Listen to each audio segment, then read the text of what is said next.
오늘 영상으로 예배 드리시고 기도의 자리에 앉으신 우리 여러 성도님들을 사랑하고 축복합니다.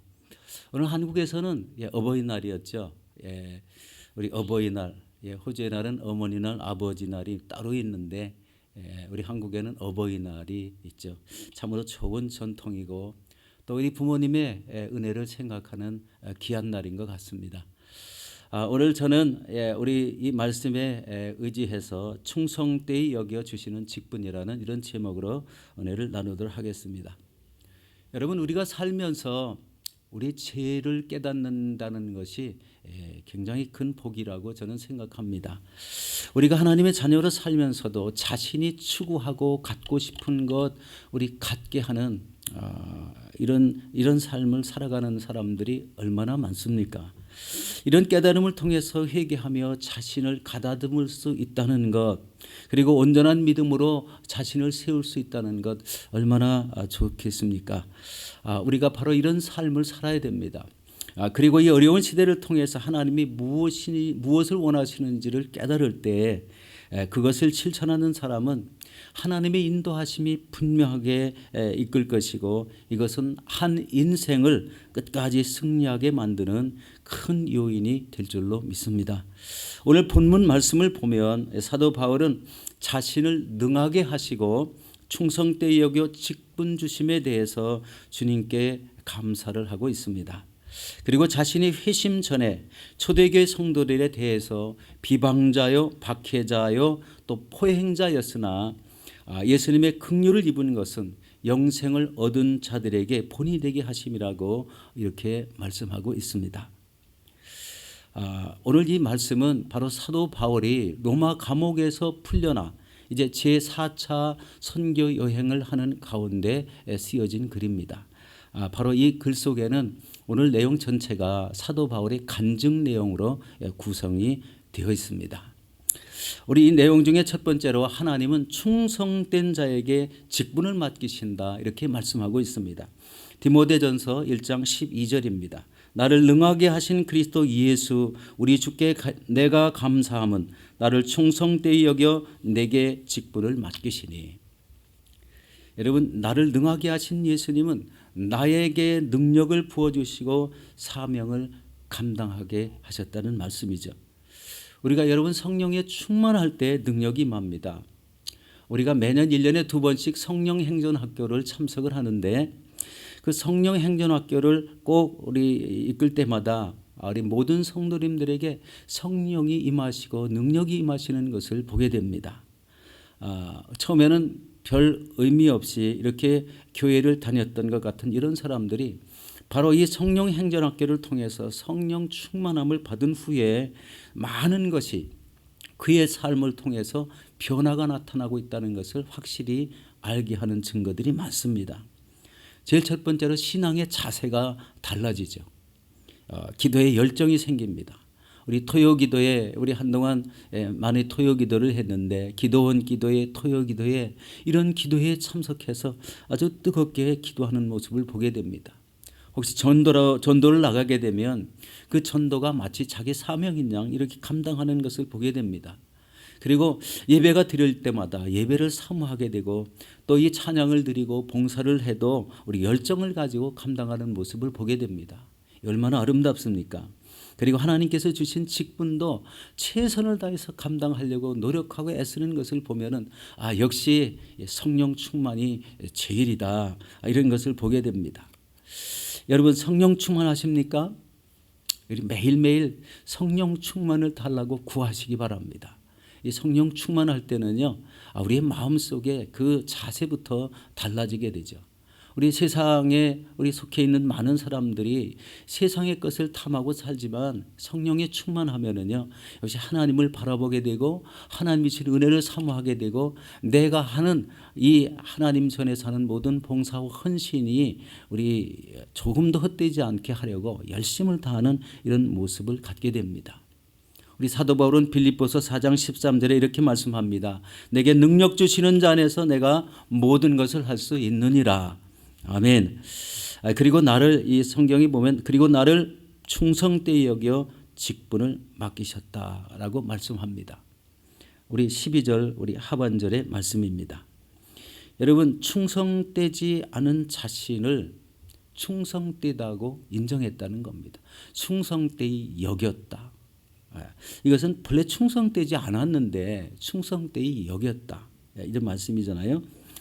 예수님께서 사도 바울을 개종시키시고 그에게 능력을 부어주신 다음에 그를 충성되이 여기시고 과거에 자신이 어떤 사람인가를 묻지 아니하시고 사도의 직분을 맡기신 것에 대하여 감사하다라는 말씀을 하고 있습니다. 이것은 사도 바울이 결코 위대하거나 행위의 온전한 때문이 아닌 주님의 주권하에서 일어난 일입니다. 여러분, 사도 바울의 그 회심할 때의 그 내용 기억하시죠? 우리 사도행전 9장에 보면은 다메섹 도상에서 예수 그리스도를 만나게 됩니다. 바로 그 전에 이 다메섹에 가는 목적은 바로 예수 믿는 자를 잡으려고 대제사장에게 공문을 받아가지고 씩씩대고 가던 그런 중에 우리 예수 그리스도를 만나고 그리고 그 삶이 변화된 모습을 다 알고 계십니다. 그런데 자신의 입으로 이렇게 되어 있죠. 초대교회 사람들에게는 그 초대교회 믿는 사람들을 잡으러 다니려고 비방자요, 박해자요, 폭행자였다, 이렇게 고백하고, 그리고 스데반을 돌로 칠 때에는 그 사람들에게 함께 동조하는 그런 행동을 했던 사람입니다. 살기가 등등하여 믿는다는 사람들을 잡아다가 옥에 가둔 일을 하였습니다. 이로 인해서 초대교회가 다 흩어져 버렸습니다. 여러분, 초대교회가 한 번 모일 때마다 3,000명, 5,000명 수도 셀 수 없는 무리들이 주님께로 나왔던 그 초대교회를 흐트러뜨렸다는 것, 이 얼마나 하나님 보시기에 끔찍한 죄악이겠습니까? 아마도 이것 때문에 자신은 죄인 중에 기수라는 이런 표현으로 이렇게 자신을 고백했던 그런 내용인 것 같습니다. 이런 박해자가 다메섹 도상에서 인격적으로 하나님을 만났을 때 그 인생은 다 변화했다는 것입니다. 여러분, 예수님을 만나면 모든 것이 다 변하게 되는 줄 믿으시기 바랍니다. 여러분, 하나님이 주신 직분을 이때부터 충성되이 감당하게 되었는데, 바로 이 다메섹에서 우리 아나니아라는 하나님의 보내신 사람의 기도를 받은 후에 눈에 비늘이 벗겨지고 성령의 충만함을 받게 되었습니다. 그리고 얼마 있다가 바로 이 믿는 사람들을 잡으러 왔던 그 사람의 입에서 예수 그리스도가 바로 구세주라고 이렇게 고백하는 이 엄청난 일이 생겼습니다. 그 이후부터 우리 사도 바울의 모든 삶은 하나님께 이끌려 쓰임 받는 이런 충성스러운 사도가 되었다는 것입니다. 여러분, 우리가 직분을 감당할 때의 자세, 우리 첫 번째 자세는 충성의 자세입니다. 이 자세, 충성하는 자세가 없이 하나님이 주신 직분을 감당하기가 힘들겠죠. 여러분, 하나님의 집을 맡은 청지기라고 표현한 말이 있습니다. 청지기는 이 하나님 전에 있는 모든 대소사를 다 감당한다는 말이죠. 그러나 이때의 자세가 바로 동일하게 충성입니다. 나의 것이 없습니다. 하나님의 맡기신 것을 관리하는 이런 위대한 직책이죠. 여러분, 하나님 주신 직분이 이렇게 귀중한 것은 여러분 충성할 수 있는 기회를 주셨다고 저는 생각합니다. 죄송합니다. 하나님이 주신 직분은 바로 이렇게 충성할 수 있는 좋은 기회, 바로 죽도록 충성했을 때 받게 되는 상급이 있게 되죠. 바로 이렇게 죽도록 충성할 수 있다는 것은 바로 많은 사람들, 많은 믿는 사람들에게 본이 된다는 것. 이 사도 바울이 말씀하신 내용대로 바로 이 자신에게 이런 귀한 직분을 주신 것은 영생을 얻은 자녀들에게 본이 되게 하심이라는 이런 말씀으로 말씀하고 있습니다. 우리 요한계시록 2장 10절에도 이렇게 말씀하죠. 내가 죽도록 충성하라. 그리하면 내가 생명의 면류관을 내게 주리라. 이렇게 말씀하고 있습니다. 여러분, 사도 바울과 같이 변함없이 충성을 다하시는 여러분들이 되시기를 예수 이름으로 축원합니다. 우리 두 번째는 예수님이 이 땅에 오신 목적은 죄인을 구원하기 위함입니다. 우리 디모데전서 1장 15절 말씀입니다. 미쁘다 모든 사람이 받을 만한 이 말이여 그리스도 예수께서 죄인을 구원하시려고 세상에 임하셨도다. 죄인 중에 내가 괴순이라. 예수님이 죄인을 구원하러 이 땅에 오셨다는 것은 모든 믿는 사람이라면 누구나 잘 아는 말씀이죠. 그러나 예수님 당시 바리새인들이나 다른 특정 종파들이 예수님이 죄인을 구원하러 이 땅에 오셨다는 것을 믿지 않았습니다. 그리고 오히려 그가 말하는 것을 책잡으려고 하고 그가 하는 말을 통해서 그것이 진실이 이렇게 일어나는지 안 일어나는지를 따라다니며 그 책잡을 것을 우리 찾았다는 것을 많이 보았습니다. 여러분, 오늘날 우리 77억 명이 이 지구상에 산다고 합니다. 그런데 이 77억 명 중에 3분의 2 정도는 믿지 않는 삶을 살고 있습니다. 여러분, 이 77억 명 중에 이렇게 많은 인원들이 믿지 않게 되는 그런 이유가 무엇일까요? 여러분, 이것은 제일 중요하게 느껴지는 게 이 세상 풍조 때문에 그렇다는 것을 알게 됩니다. 이 세상 풍조, 바로 이 세상 풍조가 우리 전 세계적으로 일어나는 여러 가지 대유행이 있겠죠. 바로 그것은 각자 각 나라마다 우상을 갖고 있고 그리고 세상의 물질 만능주의, 쾌락주의, 고도화된 이런 과학 문명주의를 통해서 편리한 삶을 추구하고 있기 때문입니다. 편리하다. 아까 우리 어느 성도가 와가지고요 얘기를 하는데 그동안에 영상 예배를 드렸더니 아주 편하다고 이런 말씀을 하는 것을 들었습니다. 여러분, 이 영상 예배도 습관이 되면은 이렇게 편리하구나라는 것을 느꼈다는 거죠. 그런데 실제적으로 예배 생활은 어떻게 해야 됩니까? 원래 하나님 성전에 나와서 하나님을 우리 진실되게 찬양하고 높이며 우리 경배와 찬양을 드리고 영과 진리로 예배 드려야 된다는 것은 다 알고 있습니다. 여러분, 너무 영상 예배에 치중하지 마시고 하나님 성전을 그리워하시고 하나님 성전에 나왔을 때는 이전보다 더 열심을 가지고 영과 진리로 예배 드리시기를 바라겠습니다. 우리 또 한 가지 생각할 수 있는 것은 예수님의 십자가는 나와 아무런 상관이 없다고 믿기 때문입니다. 이 세상에 얼마나 좋은 건 많습니까? 그것하고 십자가와 무슨 상관이 있느냐라는 이런 개념들을 가지고 살기 때문에 믿음으로 나오지 못하는 것을 보게 됩니다. 여러분, 오늘날 이 시대의 바울은 누구입니까? 바로 오늘날 예수의 복음을 들고 전 세계로 우리 복음 증거의 사명을 감당할 자가 누구이겠습니까? 여러분, 잠깐 후면 오시리가 오신다고 말씀합니다. 여러분, 그때 믿지 않는 자에게는 아마 큰 화가 있을 것입니다. 우리 믿지 않는 자, 영원한 죽음에 처하는 이런 삶이 기다리고 있다는 것을 아셔야 됩니다. 이 시대에 내가 이런 것을 생각하며 어떤 모습으로 내 모습을 가꾸며 살아가야 될까? 우리 믿는 자도 깊게 생각하면서 우리 마음에 결단하며 앞으로의 다가올 시대들을 우리 대응하며 나가야 될 줄로 믿습니다. 우리 요한복음 5장 24절에 이렇게 말씀합니다. 내가 진실로 너에게 이르노니 내 말을 듣고 또 나 보내신 이를 믿는 자는 영생을 얻었고 심판에 이르지 아니하노니 사망에서 생명으로 옮겼느니라. 여러분, 지금 세계가 돌아가는 상황을 보십시오. 우리 전염병이 속히 없어지기만 바라면서도 예수께로 돌아오는 사람은 얼마나 될까요? 얼마 전 미국 뉴욕 중심가에 해결을 외치며 하나님께로 돌아오라고 외친 그 청년의 모습 우리 영상으로 본 적이 있습니다. 많은 분들이 그 영상을 보내주셨는데 아마 여러분들도 보신 분이 많을 줄로 믿습니다.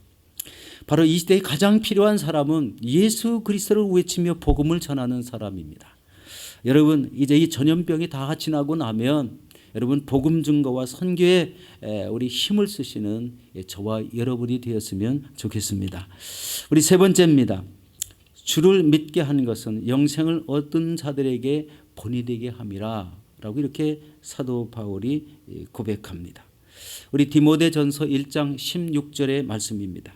그러나 내가 긍휼을 입은 까닭은 예수 그리스도께서 내가 먼저 일체 오래 참으심을 보이사 후에 주를 믿어 영생을 얻은 자들에게 본이 되게 하려 하심이라. 여러분, 사도 바울의 희심을 통해서 영생을 얻은 자들에게 본이 되었던 것은 무엇이 있을까요? 아마 그것은 복음 증거의 사명을 자기의 생명을 다하여 감당했다는 것입니다. 그것이 모든 믿는 자에게 본이 되었습니다. 죽도록 자기 생명을 다 순교하도록까지 감당했던 그 본이 있습니다. 그리고 또 수많은 환난과 핍박 속에도 복음 증거를 수독하지 않았다. 계속했다는 것입니다. 내게 능력 주시는 자에서 내가 모든 것을 할 수 있다는 확신을 가지고 있었습니다. 바로 이렇게 어려움에 처해도 환난에 처해도 궁핍에 처해도 바로 복음 증거를 했던 그 내용을 이렇게 표현했습니다. 내가 비천에도 처할 줄 알고 풍부에도 처할 줄 아는 일체의 비결을 배웠노라고 말씀하고 있습니다. 우리 세 번째는 복음 진리를 체계적으로 정리해서 그것을 읽고 묵상하는 자에게 우리 하나님을 만나게 하고 깊이 깨달아 변화되게 하는 그런 우리 성경을 우리 많이 기록했죠. 우리 신약 성경 27권 중에 반 이상을 우리 사도 바울이 이 성경을 기록했습니다. 그 성경 한 권 한 권이 바로 이 주옥 같은 이런 말씀들로 가득 차 있고, 실제적으로 예수님을 만나 그 처음 했던 그런 이야기들, 그리고 우리에게 권면하는 그 하나님의 말씀 한 절 한 절이 바로 우리의 마음을 요동치게 하고 우리 세상 것을 버리게 하고 변화시키는 이런 놀라운 말씀으로 새겨졌다는 것입니다. 우리 또 한 가지 말씀을 드린다면 모든 삶 속에 하나님만 의지하는 삶을 살았습니다. 사도 바울은 결혼도 하지 않고 자기 일생을 다해서 자기의 생명을 다해서 하나님만 의지하며 우리 복음 전파 사회에 힘썼기 때문에 그의 모든 삶은 하나님과 함께 동행하는 이런 축복된 삶이었습니다. 우리 감옥 속에 들어가서도 우리 찬송을 드리고 그리고 매를 맞더라도 그 고달픔을 그리스도로 말미암아 참아 이기는 이런 엄청난 믿음의 사람이었고 하나님과 함께한 사람이었습니다. 여기서 우리가 생각해 봐야 될 것이 있습니다. 그것은 바로 우리들의 구원을 통해서 영생을 얻은 자들에게 우리 본이 되는 것은 우리들이 영생을 얻은 자들에게 본이 되게 하는 것은 무엇일까요? 이것은 본인들이 답하셔야 되기 때문에 여러분 마음속 깊이 곰곰이 생각하시고 우리 마음가짐을 새롭게 하시는 귀한 시간 되기를 바라겠습니다. 우리 사랑하는 성도 여러분, 하나님은 충성된 자에게 직분을 주시고 또 예수 그리스도의 복음을 증거하라는 명령을 주고 계십니다. 그리고 영생을 얻은 성도들에게 보는 보이는 삶을 통해서 세상 사람들을 주께로 돌아오라 하는 이 사명을 충성스럽게 감당하시는 저와 여러분들이 되시기를 예수 이름으로 축원합니다.